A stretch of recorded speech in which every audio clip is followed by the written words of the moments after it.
Hi, it's Siobhan from Nid Valley Physio. Today we are going to be looking at a movement in side sitting.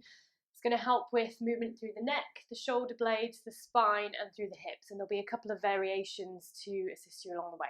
So side sitting or mermaid position, the feet are going to come out towards the right hand side. This is position number 1. So if it feels comfortable for you to bring the sole of the left foot along the top of the right knee and the right leg back behind you with the sole of the foot pressing back. Ideally in this position, you should be able to hold this position without feeling that you need to lean onto the left hand. So if that feels difficult and if it kind of feels that you're getting pushed over, normally that's a limitation through the hip. So there's a couple of variations. You can extend the leg out, the back leg out, and then just finding yourself on your sits bones there. If you want to, you can use a blanket. And again, this will help give a little bit of lift here so that you feel a bit more settled in the position through the pelvis, and then you can move more easily working through your core as you go. So a couple of positions there. Again, if this is not appropriate through the knee or the hip, then you can have both legs out and forwards, and we can do the same movement there. So choosing your leg position to start with. I'm going to come into traditional side sitting. So from here, finding the position here, trying as much as you can to lengthen through your spine. And again, if that feels difficult, using a prop or changing your leg position. If this gets crampy in through the hip, then change your leg position again. It's just a sign that the muscles are working in a range that they might not be used to. So from here, your left hand is going to come out to the left-hand side. The key thing here with the left hand is it is not rigid. The arm is not rigid, that you've got some pliability and mobility through the arm as you come over, and that's going to assist the movement through the spine. So you're going to bring the left hand over to the left and then softening through the left elbow, reaching the right hand up towards the ceiling, maybe coming all the way down towards the elbow, and then slowly back up again and seeing if you can come back into that sitting balance position. And then over and reach and slowly back up. So a little bit of shoulder stability on the left-hand side as you're landing, not collapsing into the shoulders. So again, if you can do this in front of a mirror, it'll give you a lot of feedback of what your back and your spine and your shoulders are doing. So if you can, as you land onto the left arm, the forearm comes down rather than collapsing into it, really pressing away from the ground and imagining you had a helium balloon through the top hand, peeling you up away to the ceiling, and that'll really accentuate that stretch down through the right side, but also the work down through the left side, and then slowly back up.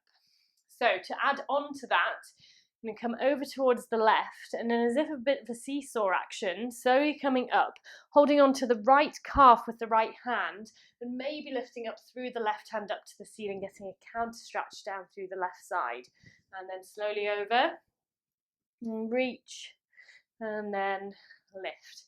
And notice for this variation, I'm not going all the way over to the side, so I'm not falling into the position.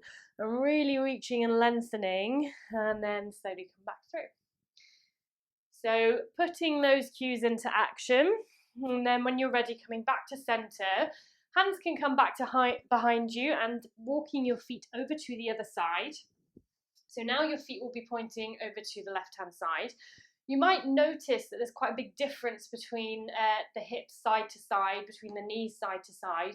So again, if you felt fine on the first side and this side doesn't feel as comfortable, then you can take one of those variations that we mentioned at the start. So same thing here.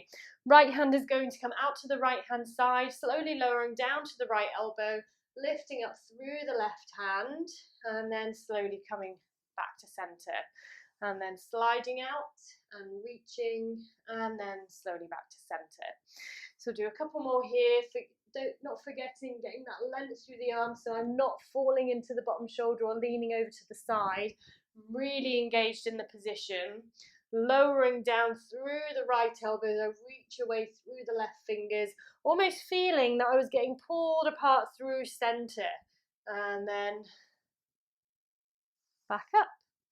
Our variation for this one, holding on to the left calf or even down to the mat out to the left and reaching up through the right hand. So again, finding that length, trying not to collapse into the spine as you come through here.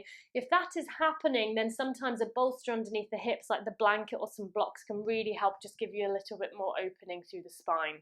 And then all the way back over, and then all the way up. Well done. Really thinking as you're reaching through each of the hands to lengthen through the pinky finger, and just notice the difference through that line just underneath towards the armpit all the way down towards the waist.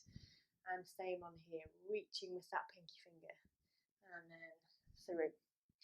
Well done. So this is a really nice mobility exercise through the spine, predominantly working on the mobility through the spine, but still working an element of strength as you go through as well. And you also have some modifications to work through if the positioning through the hips or pelvis is not optimal.